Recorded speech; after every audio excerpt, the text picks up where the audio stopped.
Garden ER, brought to you by Anglian Home Improvements.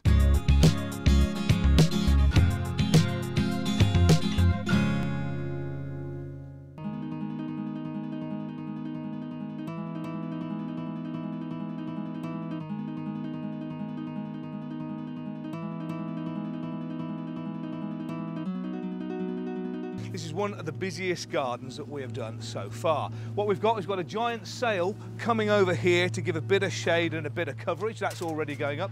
Suze and the team are already doing a bit of painting to put the groundworks down ready for the stenciling. And in addition to this, the paving is going down. Go on, Mark, take it away. It is all happening in this garden, I can tell you. First thing we're going to start off with is the paving, and we're going to do a big paving area here. Now, this is interlocking paving. This is just to show you what the pattern will look like after the guys have laid it.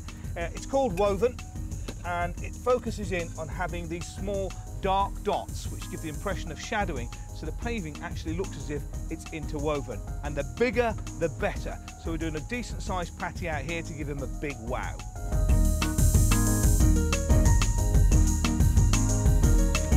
Done a brilliant job with these stencils, I'm loving them.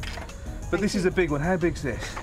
This one here is 4 foot square. How big's this one here? That's about 3 foot, so it can go on a smaller panel. On that panel there. Yeah. And have you got something else round about 3 foot? I've done a little girl or a fairy, and I can transpose the stencil. So we can mirror that as if they're holding hands? Yep.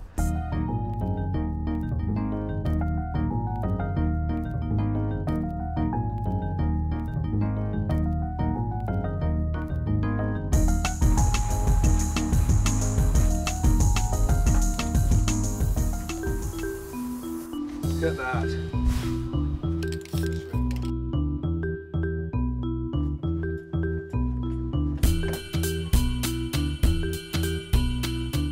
So these silver birches are ideal for a smaller garden because they don't get too big, and they grow in virtually any soil in full sun or partial shade, which just means they need about 3 to 9 hours sun a day. And they keep their leaves for a long time, but then obviously when they lose their leaves, you've still got this lovely bark, which is like snake skin. White. It brightens up any shady corner and it looks really good as a woodland garden too.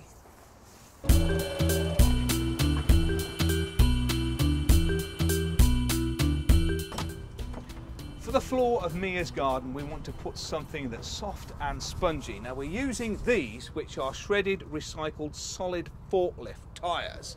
Now we've put together with a little bit of adhesive in too, so the guys can lay it literally with a trowel and it becomes one solid bounceable mat for Mia to play on. But the good thing about this stuff is it is in fact porous, so with our tree here, as it rains, the rain will penetrate and water the roots. This will be a great area for Mia.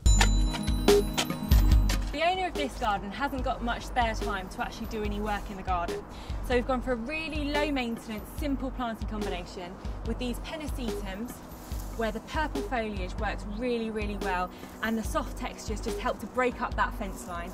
And then in between, just poking through, we've got the verbena with the really delicate purple flowers.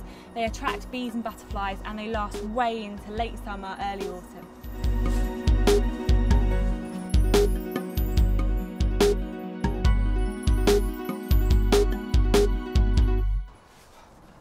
I have got something brilliant for Mia. I'll tell you, she's going to love it. Check out this. It's going to be a summer house. We spent nearly half of her budget on this.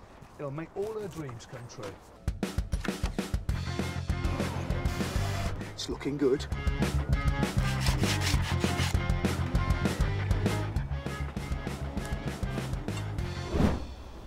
Right. Ooh. Now it comes to the time to hide some of the wall at the back and add a bit of a feature. We're going to do these with wall mangers.